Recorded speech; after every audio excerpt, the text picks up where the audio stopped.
Donc j'ai préparé les transparents pour 10-15 minutes, donc je vais essayer d'aller plus rapidement sur certains transparents, je passerai d'autres.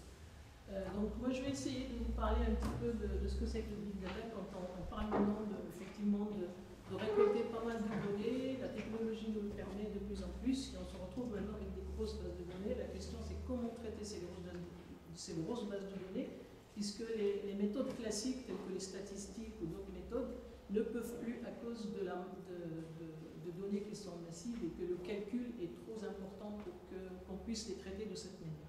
Donc il y a eu d'autres développements de méthodologies nouvelles qui permettent effectivement de traiter ces masses de données. Alors, donc juste pour rappeler ce que c'est que le Big Data, ben la définition c'est en anglais, c'est les données massives, mégadonnées.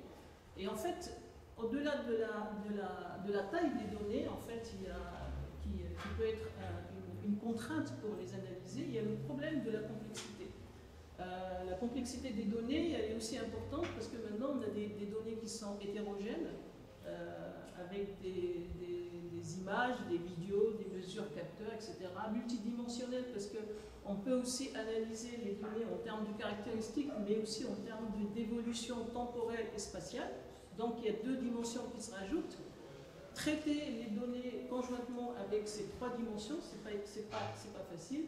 Elles sont multi-échelles, elles sont volumineuses et imprécises, de qualité, etc. Donc des données impossibles à traiter avec des méthodes classiques, comme je l'ai dit tout à l'heure, telles que les statistiques ou d'autres méthodes de modélisation mathématique. Donc il y a de nouveaux concepts à développer face à ce nouveau défi. Et le concept qui a été donc de plus en plus développé, c'est je vais passer là-dessus, c'est les data science. Donc qu'est-ce que c'est que le data science? Ben, en fait, c'est un domaine qui est à l'intersection de plusieurs d'autres domaines qui existent, parce qu'on ne va pas réinventer la roue, mais on va se servir des méthodologies qui ont déjà été développées pour des méthodes classiques et essayer justement de les booster, de les améliorer pour aller traiter des données plus volumineuses. Et en fait, on ne parlera pas que de l'extraction des connaissances dans une base de données, mais on a aussi le problème du continuum entre la donnée et sa valeur. C'est-à-dire, en fait, on ne va pas simplement traiter la donnée, l'analyser, mais on va proposer des processus complets d'extraction de connaissances qui vont de plusieurs étapes, mais qui vont de la préparation de données jusqu'à la restitution des résultats en concertation avec les experts des données. C'est-à-dire que c'est un processus qui est itératif, donc on peut revenir sur les étapes, faire un retour sur les étapes et modifier les paramètres, et c'est un processus qui est interactif, puisqu'il y a un besoin de discuter avec les experts des données et de proposer des solutions, des hypothèses et de revenir à la donnée avec ces contraintes d'hypothèses pour valider ces hypothèses. Alors, les méthodes d'analyse qui ont été le plus développées, c'est l'extraction des motifs. Qu'est-ce que c'est qu'un motif? Ben, un motif, c'est une description fine de tendances qui sont des régularités ou d'évolution dans les données. Et c'est ce qu'on appelle des modèles locaux. Comment trouver ces motifs? Ben, il y a des méthodes qui ont été développées qu'on appelle les méthodes d'extraction de motifs, et on parle de motifs sous contrainte. Là, on a des algorithmes de recherche avec des stratégies de calcul qui sont très précises. Si on veut chercher tous ces motifs, il y a une explosion des motifs, c'est-à-dire il y a plusieurs tendances qu'on peut trouver. La question, c'est comment aller chercher les tendances les plus intéressantes. D'accord? Donc là, on définit des contraintes qui peuvent être des contraintes objectives. Donc c'est des mesures qu'on peut définir, telles que des mesures d'intérêt, de pertinence, comme la fréquence, comme la probabilité, etc. Des contraintes subjectives qui peuvent être des contraintes introduites par l'expert. C'est-à-dire, il peut dire, ben, moi je veux chercher dans ces données-là qui sont volumineuses, des informations de tel type. Donc on va se concentrer dans cette grosse base de données que sur cette information. Et on peut répéter la chose en changeant effectivement la contrainte. On parle alors d'extraction sous contrainte. Alors, je voulais vous donner un exemple simple de motifs qui sont en fait les associations d'articles achetés, fréquents achetés dans un supermarché, mais je pense que là on n'aura pas trop de temps. Je vais passer directement à la contribution qu'on a faite nous sur un exemple précis qui est l'érosion. C'est des motifs spatio-temporels. Donc comment étudier la dynamique des objets qui évoluent dans le temps en fonction de leur environnement spatial. En même temps, il faudrait qu'on regarde les évolutions des caractéristiques d'un objet, mais en même temps voir par rapport à son environnement qui évolue en même temps spatialement, mais en même temps dans le temps. Donc, quelles sont les caractéristiques qui évoluent par rapport à leur position, par rapport à leur existence ou leur structure? Là, je donne un exemple parce que c'est l'exemple que je vais peut-être traiter tout à l'heure de manière précise. On a une série temporelle d'images et l'idée, c'est de dire si j'ai des objets d'intérêt, comme ici on avait travaillé sur l'érosion, par exemple des zones d'érosion, des zones de végétalisation, de végétal, c'est-à-dire on peut voir les évolutions de la végétation, on peut voir les zones d'érosion qui évoluent et on peut regarder comment elles évoluent ces zones en fonction de leur environnement et dans le temps. Donc on ajoute la dimension temporelle sur des objets qui sont géoréférencés, donc des objets qui sont spatialement proches. On ne peut plus donc utiliser une structure de données table qui est toujours utilisée pour les données à deux dimensions. Mais la structure qu'on utilise le plus maintenant pour traiter ce type de données, c'est ce qu'on appelle les graphes. Alors les graphes, pour vous donner une idée, je vais passer directement. Si vous prenez les réseaux sociaux comme exemple, si vous prenez les réseaux de co-expression de gènes, si vous prenez les composantes chimiques, etc., tout ça, c'est des données qui sont représentées par ce qu'on appelle un graphe. Vous voyez, un petit nœud, c'est un individu dans les réseaux sociaux. Le lien, les arcs en fait, définissent le lien entre les individus qui peuvent être des relations d'amitié ou des relations d'intérêt commun. Ils s'intéressent en même temps à même type de musique ou même type de cinéma, etc. Et là, on peut aller chercher des communautés dans ces réseaux. Comme ici, on peut aller chercher des informations précises dans les réseaux de co-expression, etc. Donc nous, on va utiliser cette structure de graphe pour analyser les évolutions temporelles de certaines zones d'érosion en utilisant des images satellitaires datées. Voilà, donc on a une série temporelle d'images auxquelles on va rajouter d'autres informations qui sont de types différents. Donc par exemple, tout ce qui est couche SIG, comme l'information mythologie, occupation du sol, MLT, et d'autres données qui peuvent être météorologiques. Donc l'exemple de phénomènes sur lesquels on peut utiliser des séries temporelles, on a l'érosion, le suivi de l'érosion, ce que je vais donner comme résultat tout à l'heure. On a utilisé pour l'évolution des récifs coralliens et aussi pour l'évolution des pratiques aquaculture.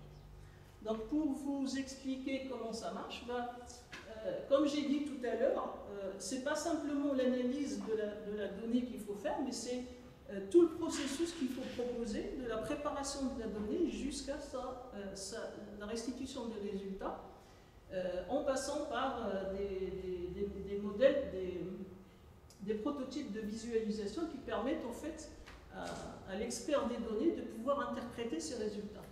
Donc là, on a proposé un processus complet pour analyser l'évolution de l'érosion en prenant des données hétérogènes, des images satellitaires, des données SIG ou d'autres données, lesquelles on a extrait l'information. On a d'abord détecté les zones d'intérêt, donc préparation de ces données. On a transformé la donnée sous une forme de graphe.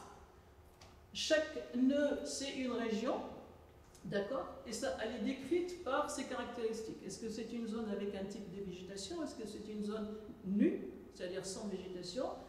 Est-ce que c'est une zone sur une pente? Est-ce que c'est une zone, etc. Donc tout ça, c'est des caractéristiques qui peuvent être A, B, C, etc. Le lien, c'est le lien, pour cet exemple, on n'a pris que le lien temporel. C'est-à-dire dès qu'il y a un arc, ça veut dire que cet objet évolue en celui-là.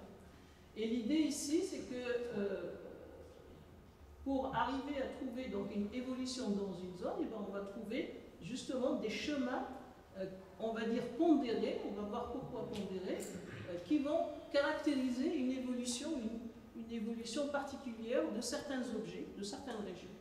Donc les étapes sont là, la segmentation pour identifier les objets, le pré-traitement, donc calcul d'indices, calcul des caractéristiques de chaque objet, l'extraction des motifs qui sont en fait des chemins pondérés à partir du graphe, et enfin, dès qu'on a un motif, une tendance, on va visualiser les régions qui sont attachées à cette évolution.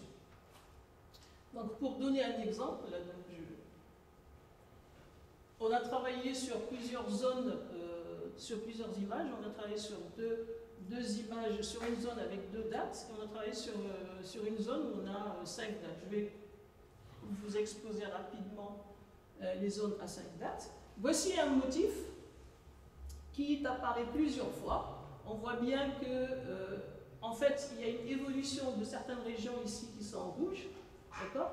Ils évoluent en bleu dans la date d'après, ils évoluent en vert dans la date d'après, etc.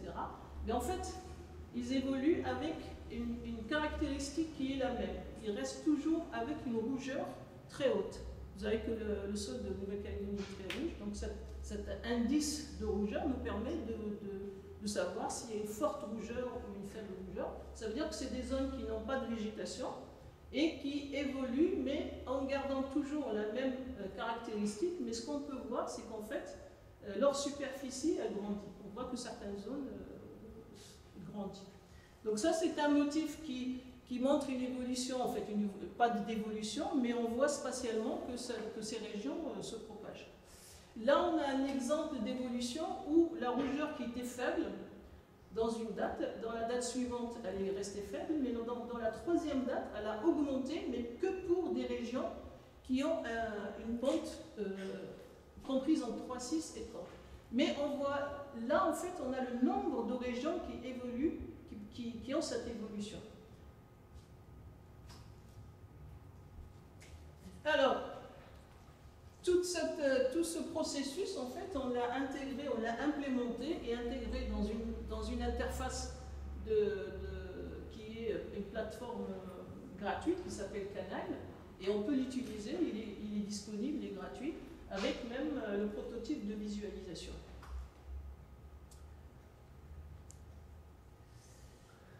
Voilà, ça c'est simplement rapidement un exemple sur lequel on a travaillé dernièrement. C'est l'objet d'une soutenance de thèse il y a 2 jours.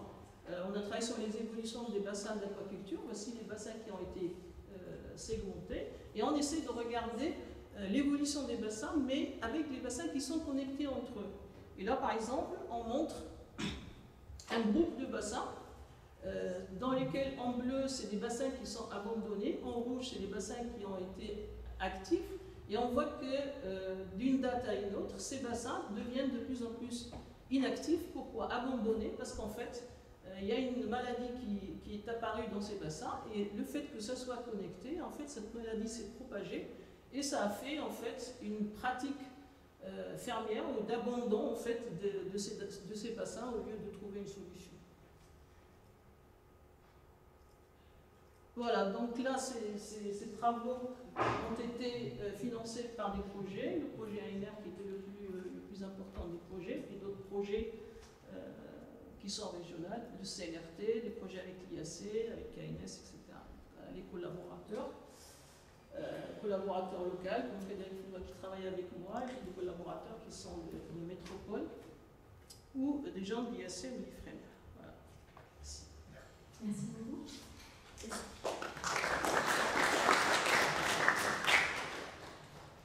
Est-ce qu'il y a une question? Alors, le programme sur l'érosion, est-ce qu'il a déjà trouvé une application au niveau de suivi environnemental des provinces, par exemple, ou d'associations? En fait, le problème d'érosion, on l'a étudié, c'était un projet ANR proposé, parce qu'avec des collaborateurs de métropole tels que Strasbourg, ils travaillaient aussi sur des problèmes d'érosion, donc on avait proposé ça, il a été financé, mais en même temps, il y avait le CNRT, en fait, qui a travaillé sur les problèmes d'érosion. Donc on a justement proposé d'étudier cette évolution de l'érosion Sauf que sur le programme CNRT, on n'a eu que 2 dates. C'est en fait le site de Go. Et 2 dates, c'est vrai que 2 dates, c'est facile. Il fallait en fait plus de dates pour montrer l'intérêt d'utiliser des méthodologies plus complexes que les statistiques simples.